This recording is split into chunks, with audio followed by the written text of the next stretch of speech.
All right, Coach, give us your thoughts on the 10-point loss to Washburn today. You know, I thought overall our kids worked really, really hard.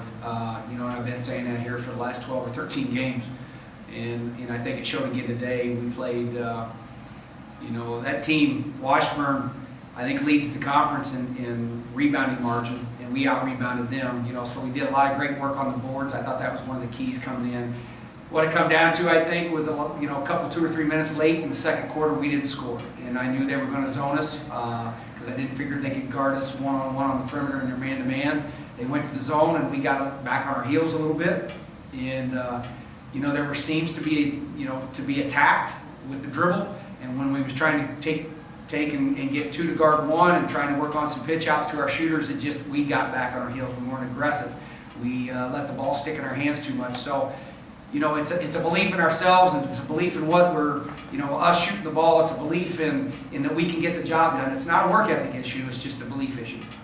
Coach, you talk about scoreless for 2 minutes in that second quarter.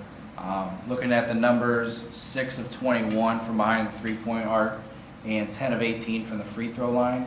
How do you get 1 or 2 of those to fall either behind the arc or at the free throw line? Yeah, and that's unusual for us, that shooting percentage from the free throw line, because I think we shoot about 75, 76% as a team. You knock a few of those down. But, on the three-point line, Cassidy is trying so hard and putting too much pressure on herself to carry this team. And, that's understandable. And Cassidy's got a great mentality: shoot to get hot, shoot to stay hot. But we've got to have, Bree Wilbur, Kylie Ferguson, Charisse Williams, we got to have those 3 step up and be able to knock down shots consistently on the three-point line, because if we can do that, it stretches your defense and it gives Cassidy more open looks. So we've also got to work on our interior game. There's some times I think Cece got 9 points tonight, and if we can get more of a dominant low post scoring threat, whether it's Cece, Vanessa, Beth, Breeze, Anders, whoever, that also is going to open up the outside, because right now all the people are doing is guarding us on the perimeter. Coach, you talked a little bit about the intensity of your team. We know Bree Wilbur is going to bring it each night. She plays so hard on the defensive end. But out of your freshmen, Cece Rapp with 9 points, 7 boards, and Charisse with 12 points and 7 boards. Do you think they're starting to fill that void of, you said Cassidy needs some help? Are they starting to play into that, and young kids stepping up? I think they're starting to adjust. The biggest thing I like in the stat line on Cece was the 7 rebounds.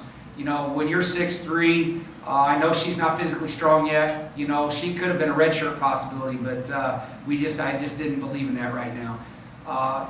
For her to get 5, 6, 7 boards a game for us for the remainder of the season is going to be huge, not only for us but for her and her confidence level. I didn't think Charisse was aggressive enough. I'm begging Charisse to turn the corner, to look to score pull-up jump shots. Last year, or last 2 or 3 years as a high school player, she turned the corner and got all the way to the rim. At this level, there's 6'3", 6'4" waiting for you in this league. So she's got to hit that 10-foot pull-up jumper. If she can get more aggressive, that'll be huge for us as well. But 7 boards, you can't follow a freshman going against a big team like that with the size and physicality, even the size they had on the perimeter. When you're a freshman at 5'9", you can pull down 7 rebounds. That's pretty good. Coach, lastly, today being senior day, didn't have the outcome that Jenny or Vanessa would like, but they do have 1 remaining game here in Hyland. That's against Central Missouri. Not looking specifically to that game, but what do you need to do for these past few games to get Jenny and Vanessa the most amount of wins that they can in their career? It's not a motivation thing. I don't have to get out and motivate them to try to work harder.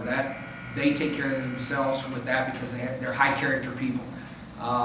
They want to win in the worst way, and probably it's now to the point where that's overshadowing their ability to believe themselves. They want to represent this team in the classroom. They want to represent this university in the community in a first-class way. They want to win games. They know that's a part of it. And they're putting pressure on themselves, and now as a coach, I've got to try to work inside their head, and I have been trying to work inside their head to get them to believe in themselves, to get them to believe that, we can step up and we can make baskets, we can get stops, we can get rebounds, whatever it is. And right now they just question themselves so much, and if we can get them more to that aggressive thinking side, I think we'll give Vanessa and Jenny a shot to end this thing on a great note. Coach, thank you for your time, and good luck the rest of the way. Thank you.